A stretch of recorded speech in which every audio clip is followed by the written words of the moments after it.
a critique of mine that I level about U.S. foreign policy is since the beginning, sometimes Americans think that the world has an east-west axis and forget that it has a north-south axis. We spend an awful lot of time focusing on Europe and Soviet Union, Russia, China, the Middle East, Japan, but often not as much time on the Southern Hemisphere, on much of Africa, South America. China is not at all blind to the fact that there's a Southern Hemisphere, and they're making huge investments in Africa, which is split between the hemispheres, and we need to step it up. Now, we're trying to do it in an interesting way. Very bipartisan legislation passed through the Senate, through the Foreign Relations Committee, called the BUILD Act.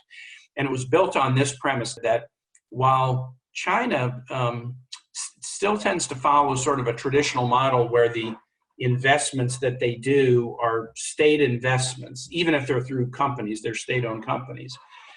If you look at foreign aid these days and compare it to 50 or certainly 100 years ago, much more of it is done now through NGOs and even through private organizations. A company, for example, that might want to have success in doing retail in a country will often be very philanthropic to build up goodwill so that they can be successful as a market grows. So we put in place in the Senate and Congress the BUILD Act, which tries to put together the U.S. assets that we would traditionally put into USAID, Overseas Private Investment Corporation, Exim Bank, amass a lot of the investments we might make, but do it in a way to attract more NGOs and coordinate with them, and also attract more private sector investment.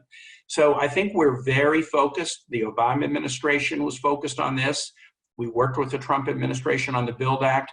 So let's marshal all of the power of American economic might in Africa and elsewhere, not just state resources, but also the resources of American private sector.